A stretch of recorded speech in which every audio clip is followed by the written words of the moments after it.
প্রথম সেশনে তো প্রথমাফিক আমাদের একজন সিনিয়র সদস্য সভাপতিত্ব করবেন।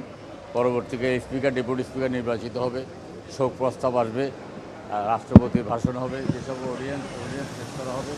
তো প্রথম সেশনটা একটা মোটামুটি বেশ ঘটনাবহুল হবে এবং প্রথম সেশনটা অনেক বেশি আমরা ব্যস্ত থাকবো আর কি প্রথম সেশনে।